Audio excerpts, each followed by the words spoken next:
Hello students, question number 4, exercise 5.1. So that is, if a point C lies between 2 point A and B such that AC is equal to BC. તો answer છે fourth ક્વેશ્ચનનો. એક point C છે, A અને B ની વચ્ચે લાઈ કરે છે C point, such that AC is equal to BC. Prove that AC is equal to 1/2 AB. AC જે છે તે AB કરતા હાફ છે એવું પ્રૂવ કરવાનું છે. તો એ લોકો એવું કીધું કે જેટલું AC એટલું જ BC. તો આ લાઈન ફિગર પરથી એટલી આઈડિયા આવે આપણને કે AC plus BC is equal to whole AB થશે. હવે એ લોકોએ શું કીધું છે કે AC is equal two BC, બરાબર છે. તો BC ની જગ્યાએ બી AC જ લખાશે ઇઝ ઇક્વલ ટુ AB. જેટલો BC છે એટલો જ AC છે, ઇક્વલ છે. તો AC plus AC 2AC is equal two AB. That's why AC is equal two, હવે જો 2AC સાથે મલ્ટીપ્લાયમાં છે, સામે જાય તો ડિવાઈડ થશે. સો AC is equal two 1/2 AB. થઈ ગયું. હવે સેકન્ડ ક્વેશ્ચન છે, point C is called mid point of line segment AB in question 4. Question 4 પરથી question 5 છે. Prove that every line segment has one and only one midpoint. Simple question છે, આ તમને આવડી શકે છે. એવું કીધું છે કે C જો મિડ પોઈન્ટ હોય ને AB નો, તો એવું પ્રૂવ કરો કે કોઈ બી લાઇન સેગમેન્ટને એક જ મિડ પોઈન્ટ હોય છે, બરાબર. તો હું ખાલી થોડું થિયરિટિકલ પાર્ટ તમને સમજાવું છું અને પછી એને આપણે આન્સર કરીશું. તો ધ્યાન આપીએ, આ ફિગરને ધ્યાનથી સમજો. આ રીતે છે AB, એની એક્ઝેક્ટ વચ્ચે C છે, એટલે જ AC is equal two BC થાય. તો જ્યારે જે કેસમાં AC is equal two BC એટલે કે આ half part is equal two આ હાફ પાર્ટ થાય, એનો મતલબ આ પોઈન્ટ એક્ઝેક્ટ મિડ પોઈન્ટ છે, એટલે કે એક્ઝેક્ટ વચ્ચે છે. હવે આખું AB જો 6 સેન્ટીમીટર હોય અને C મિડ પોઈન્ટ હોય તો આ હાફ 3 સેન્ટીમીટર થશે અને આ હાફ 3 સેન્ટીમીટર થશે. હવે હું જો C સિવાય કોઈ બી પોઈન્ટ આ લાઈન પર લઉં તો એ કાં તો એની રાઈટ સાઈડ પર આવશે કાં તો લેફ્ટ સાઈડ પર આવશે. જો એ લેફ્ટ સાઈડ પર આવશે તો આ 3 સેન્ટીમીટર કરતાં ઓછું હશે, અને જો એ રાઈટ સાઈડ પર આવશે તો આટલો D જે છે તે 3 સેન્ટીમીટરથી વધારે હશે, બરાબર છે. એટલે મિડ પોઈન્ટ એક જ હોઈ શકે C. એના સિવાયનું કોઈ બી પોઈન્ટ લઈ લો, કશે બી, અહીંયા લો, તો એ તમને 3 સેન્ટીમીટરના બે પાર્ટ નહીં આપશે. અહીંયા કશે બી લો તો આ પાર્ટ મોટો થઈ જાય, આ પાર્ટ નાનો થઈ જાય. ઇન અ સેમ વે અહીંયા એક પોઈન્ટ લઉં D તો આ પાર્ટ નાનો થઈ જાય, આ પાર્ટ મોટો થઈ જાય. એટલે હંમેશા યાદ રાખજો કે લાઇન સેગમેન્ટ કોઈ બી હોય એને એક અને એક જ મિડ પોઈન્ટ હોય છે. તો આને તમે લખી કેવી રીતે શકશો? તો આ જ ફિગર પર તમારે આ રીતે લખવાનું છે કે if D is a point, આ ફિફ્થ નો આન્સર છે, on line segment AB such that AD is equal to 1/2 AB. D કોઈ બી, આપણે શું લખ્યું? if. આપણે સપોઝ કરીએ છીએ કે if D is a point, ધારો કે D કોઈ એવો પોઈન્ટ છે AB પર કે જેના લીધે AD is equal to 1/2 AB થાય છે. એટલે આપણે શું સપોઝ કર્યું? C ની જગ્યાએ કોઈ પોઈન્ટ D છે, બરાબર, અને D પોઈન્ટ એવો છે કે AD is equal to half AB થાય છે, એટલે કે D મિડ પોઈન્ટ છે. તો then તો શું થશે? C and D are at same place. It means C is equal to D. આવું ક્યારે થઈ શકે કે AC બી હાફ AB હોય અને AD બી હાફ AB હોય? It means AC is equal to AD થાય. જો AC is equal to 1/2 AB, અને બીજું મેં સપોઝ કરું છું તમને આ પ્રૂવ કરાવવા માટે કે ભાઈ D બી એક પોઈન્ટ છે, D મિડ પોઈન્ટ એવો છે કે જેના લીધે AD is equal to 1/2 AB થાય છે. તો આ બંને રિઝલ્ટ જો રાઈટ હેન્ડ સાઈડ સેમ છે, જેની રાઈટ હેન્ડ સાઈડ સેમ હોય તેની લેફ્ટ હેન્ડ સાઈડ બી સેમ હોય. It means AC is equal two AD થશે. તો એનો મતલબ શું થશે કે C અને D પોઈન્ટ એક જ છે, એ તો અહીંયા જ છે. AC is equal two AD ક્યારે થાય? જ્યારે C અને D પોઈન્ટ એક જ હોય. તો ધેરફોર આ લખેલું છે C and D point are at same place. એટલે અહીંયાથી તમારું પ્રૂવ થાય છે. અહીંયા તમારે એક લાઈન લખવાની છે, therefore every line segment has one and only one mid point. આપણે બીજો મિડ પોઈન્ટ લઈને ટ્રાય કરી બરાબર છે. સી મિડ પોઈન્ટ હતો બટ આપણે ડી લઈને ટ્રાય કરી કે ડી મિડ પોઈન્ટ છે, સીની જગ્યાએ એવું સપોઝ કર્યું. જો ડી મિડ પોઈન્ટ હોય તો એડી ઇઝ ઇક્વલ ટુ 1/2 AB થાય. પછી આ ક્વેશ્ચનનું રિઝલ્ટ અને આ ક્વેશ્ચનના રિઝલ્ટને મેચ કર્યું તો આપણને એવી ખબર પડી કે એસી ઇઝ ઇક્વલ ટુ એડી થઈ જાય છે. બરાબર, એ પોઈન્ટ તો ફિક્સ છે. તો એસી ઇઝ ઇક્વલ ટુ એડી ક્યારે થાય? જ્યારે સી અને ડી પોઈન્ટ એક જ જગ્યાએ હોય. બરાબર છે. એનો મતલબ મિડ પોઈન્ટ એક જ મળે છે. બરાબર, એટલે કે every line segment has one and only one mid point. અને થિયરેટિકલ બી મેં સમજાવ્યું તમને. ચાલો હવે નેક્સ્ટ ક્વેશ્ચન પર મૂવ કરીએ.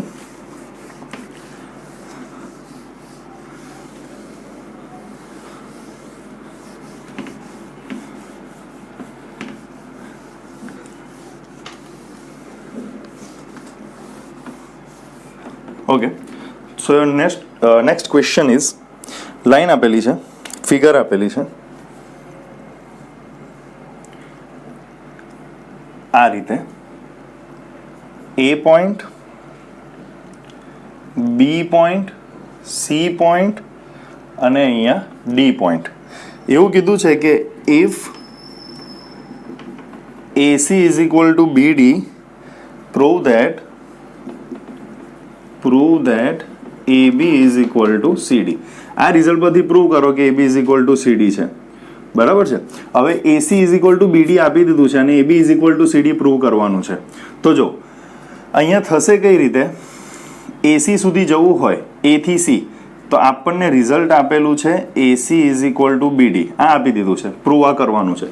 તો એસી કેટલું થાય? એબી પ્લસ બીસી જેટલું થાય. અને આ બી થી ડી કેટલું થાય? બીસી પ્લસ સીડી જેટલું થાય.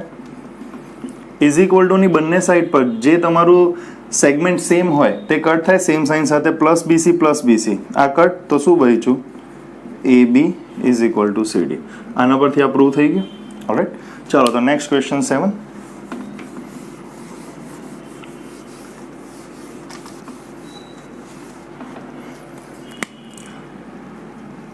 સેવન્થ ક્વેશ્ચનમાં એવું કીધું છે,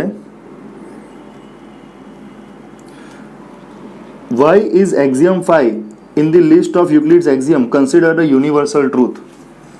એટલે કે એક્ઝિયમ નંબર 5 જે યુક્લિડ્સનો છે એને કેમ યુનિવર્સલ ટ્રુથ કહે છે?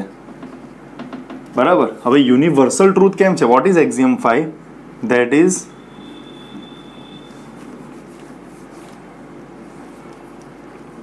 whole is always greater than a part.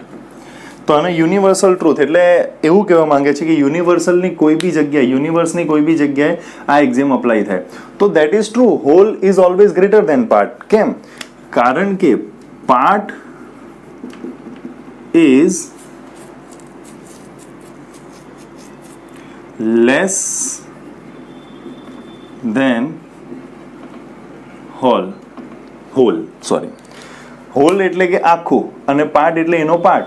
તો part is always less than whole. એ યુનિવર્સલની કોઈ બી જગ્યા માટે તમે લઈ શકો છો. બરાબર છે ને? કોઈ બી મોટી વસ્તુ લો એનો એક પાર્ટ. બરાબર, તો પાર્ટ જે છે તે તો હોલની અંદર આવે છે. તો પાર્ટ શું હોય છે? ઓલવેઝ લેસ દેન હોલ હોય છે. બરાબર, હોલ એટલે બધું, પાર્ટ એટલે એની અંદરનો પાર્ટ. તો આ સપોઝ તમારી પાસે મોબાઈલ છે તો આનો એક પાર્ટ ડિસ્પ્લે છે. બરાબર, તો બાકીની બી એસેસરીઝ તો છે જ ને મોબાઈલમાં. તો હોલ શું થશે? મોબાઈલ અને એનો આ પાર્ટ. તો whole is always greater than part. એટલે કે આ ડિસ્પ્લેની કમ્પેરિઝન આખા મોબાઈલ સાથે કરો તો હોલ એટલે કે આખો mobile is greater than part. બરાબર છે. તમે બીજી વસ્તુ કોઈ કમ્પેર કરો, સપોઝ આટલી લાંબી કોઈ ચેન છે. બરાબર, 5 સેન્ટીમીટરની ચેન છે, એમાંથી 2 સેન્ટીમીટરની ચેન એનો પાર્ટ છે.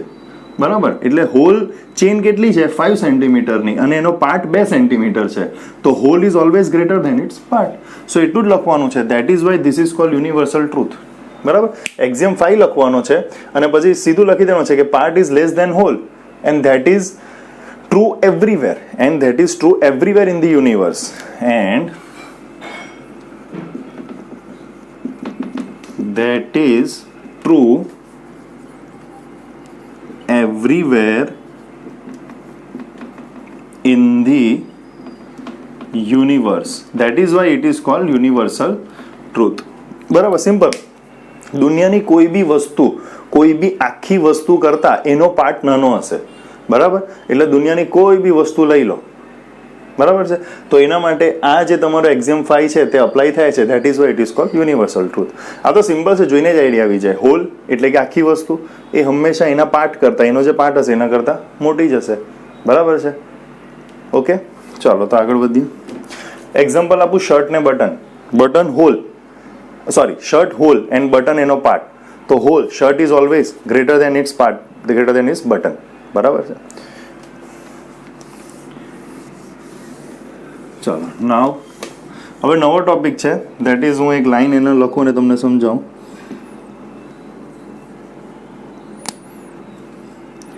For every line L and for every point P not lying on L, there exists a unique line M passing through P and parallel to L. For every line, આ નવો point છે એટલે નવું લખજો. યુક્લિડ્સ fifth પોસ્ટ્યુલેટનું equivalent version છે. For every line L and for every point P not lying on L, there exists a unique line M. There exists a unique line M passing through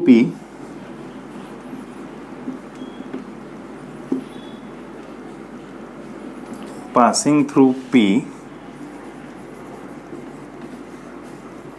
and parallel to L.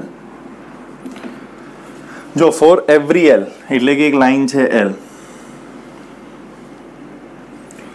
And for every point P not lying on L, આ L પર આ point P નથી. There exist a unique line M passing through P, તો એક point P અહીંયા છે, તો એમાંથી એક પાસ થતી લાઈન M એવી હશે એન્ડ પેરેલલ ટુ L.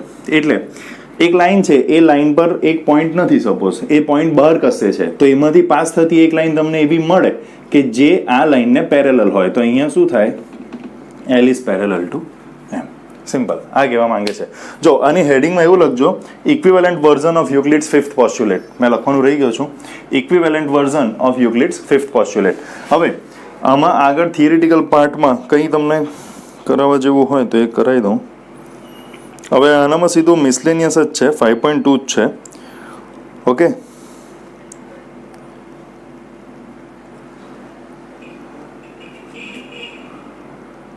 હા, અને બીજું આમાંથી લખવું પડશે, આ લાઈન લખવાની રહી ગઈ છે. Two distinct intersecting lines cannot be parallel to same line.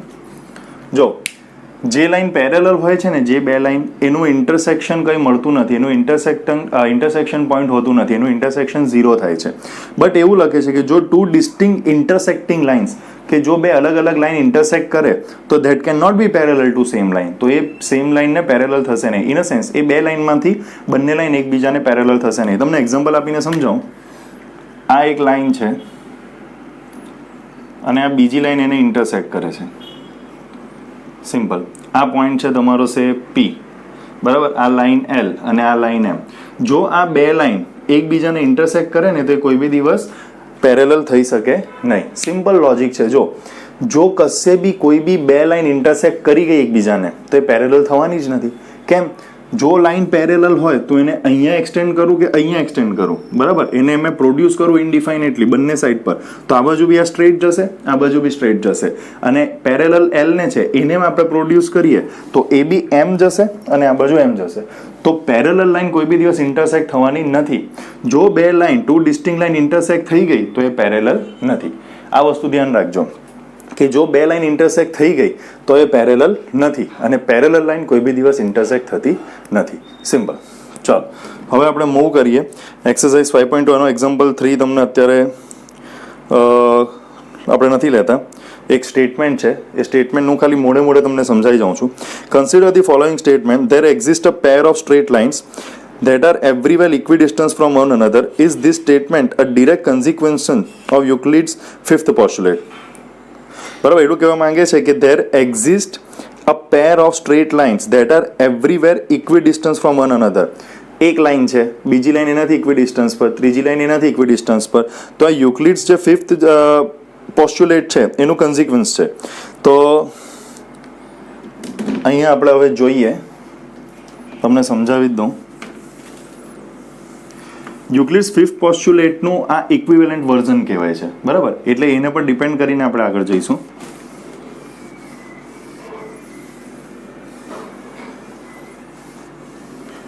હું લખી જ લઉં છું.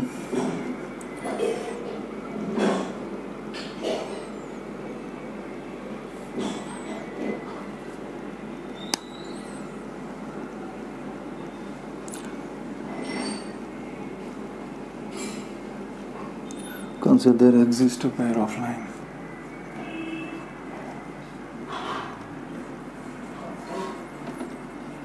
There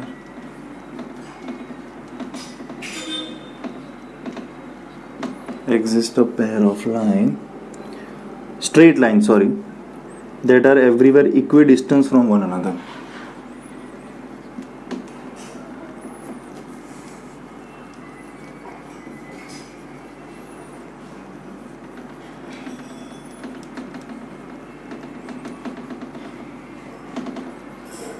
આ મેઇન લાઈન છે. હવે આગળનું સ્ટેટમેન્ટ વાંચું છું. આગળ એવું કીધું છે, is this statement a direct consequence of Euclid's fifth postulate અને એક્સપ્લેન. હવે યુક્લિડ્સ ફિફ્થ પોસ્ટ્યુલેટ એમ તો આપણને શું કહે છે કે બે સ્ટ્રેટ લાઇન હોય અને એના પર ત્રીજી સ્ટ્રેટ લાઇન એ રીતે આવે કે એક તરફનો ઇન્ટિરિયર એંગલ બરાબર એ લેસ ધેન 180 એટલે કે લેસ ધેન 90 થાય. તો આ બે લાઇન જે તરફ લેસ ધેન 90 થશે એ તરફ ઇન્ટરસેક્ટ થશે. This is Euclid's postulate 5. But અહીંયા પોઈન્ટની વાત કરી છે અને લાઇનની. There exist a pair of line એટલે two line that are everywhere equidistance from one another. બોલો થાય કે નહીં થાય? જો સમજજો, યુક્લિડ્સ ફિફ્થ પોસ્ટ્યુલેટનું ઇક્વિવેલન્ટ વર્ઝન આપણે અત્યારે જ કર્યું. એમાં આપણે આ રીતે કર્યું કે એક લાઇન એમ હતી તે લાઇન એલને પેરેલલ હતી. હવે આ પેરેલલ લાઇનનું ડિસ્ટન્સ થ્રુ આઉટ આ લાઈનને હું આ બાજુ બી પ્રોડ્યુસ કરું, આ બાજુ બી પ્રોડ્યુસ કરું, ઇન અ સેમ વે આને આ બાજુ પ્રોડ્યુસ કરીએ, આ બાજુ પ્રોડ્યુસ કરીએ, તો બી એનું આ ડિસ્ટન્સ જે છે તે સેમ જ રહેશે. બરાબર છે. એટલા માટે there exist a pair of line, એક લાઇન એલ અને એક line M, that are everywhere equidistance from one another. Everywhere એટલે આને અહીંયા કન્સિડર કરો કે આ બે લાઇનને અહીંયા કન્સિડર કરો. જો એ બે લાઇન પેરેલલ છે તો એ બધે જ એકબીજાને ઇક્વિડિસ્ટન્સ હશે. સિમ્પલ. સો અહીંયા તમારે શું લખવાનું, ડ્રો કરવાનું, લખવાનું કે if these lines produced indefinitely they will be at equidistance they will be at equidistance from each other everywhere. આ બે લાઈનને હું પ્રોડ્યુસ કરીને આ બાજુ લઈ જાઉં, આ લાઈનને આ બાજુ પ્રોડ્યુસ કરું, આ એમ લાઈન, આ લાઈન આ બાજુ, આ બાજુ. જો એ પેરેલલ ક્યારે હશે? પેરેલલનો મિનિંગ શું થાય કે લાઈનને કોઈ બી ડિરેક્શનમાં પ્રોડ્યુસ કરો, આ બાજુ કે આ બાજુ અને આ બાજુ, એ લાઈન પોતાની ડિરેક્શન નથી છોડતી. એટલે કે લાઈન જે રીતે જતી હશે ને, જે રીતે સ્ટ્રેટ હશે ને એ રીતે જ રહેશે. જો એલ લાઈન એમ હોય અને એમ લાઈન એમ હશે તો બી આ પેરેલલ કહેવાશે. હવે આને જો પ્રોડ્યુસ કરો તો આ રીતે થાય અને આ રીતે. હવે તમે કોઈ બી જગ્યાએ આ જગ્યા લઈ લો, આ જગ્યા કે આ જગ્યાએ, એનું ડિસ્ટન્સ તો ઇક્વિડિસ્ટન્સ જ રહેશે. તો થઈ ગયું આપણું. બરાબર? ખ્યાલ આવ્યો? ઇઝી છે. પેરેલલ લાઈનને લઈ જાઓ, કોઈ બી બે વસ્તુ, બે હાથ છે તમારા, બરાબર, એને તમે અહીંયા સેમ ઇક્વી ડિસ્ટન્સ પર રાખો અને એને પેરેલલ, એને પ્રોડ્યુસ કરો ઇનડિફાઇનાઇટલી એમ, તો બી એની વચ્ચેનું ડિસ્ટન્સ, આ જે ડિસ્ટન્સ છે તે સેમ જ રહેશે કોઈ બી જગ્યાએ. થઈ ગયું?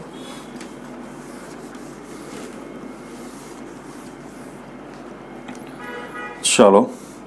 Now exercise 5.2, how would you rewrite Euclid's fifth postulate so that it would be easier to understand? It depends on you.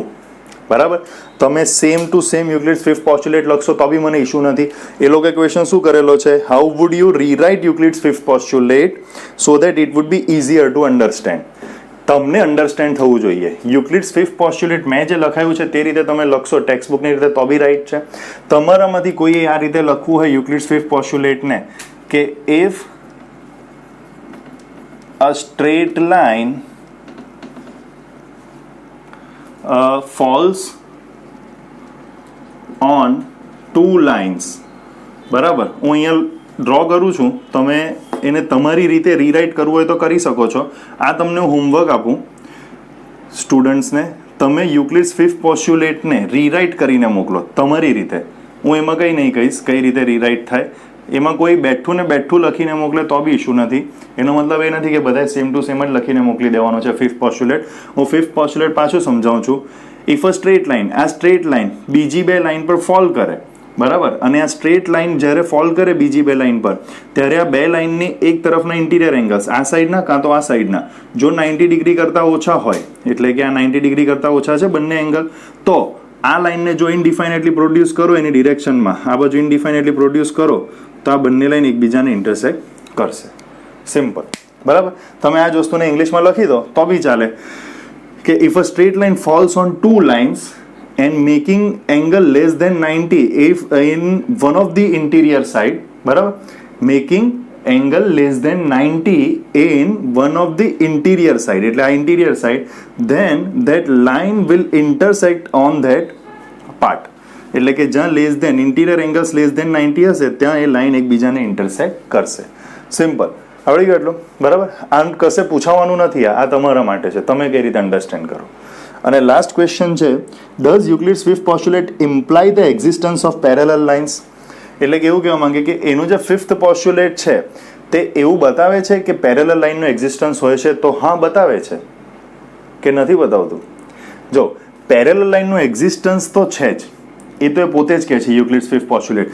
અત્યારે આપણે જે લાસ્ટમાં સ્ટડી કર્યું that was equivalent to Euclid's fifth postulate. તો ઇક્વિવેલન્ટ હતું એમાં એને શું કીધું કે એક લાઇન L છે, બરાબર છે, આ લાઇન પર એક પોઈન્ટ નથી અને એ પોઈન્ટ બહાર કશે છે P, તો એમાંથી એક લાઇન એવી પાસ થઈ શકે કે જે લાઇન આ લાઇન L ને પેરેલલ હશે.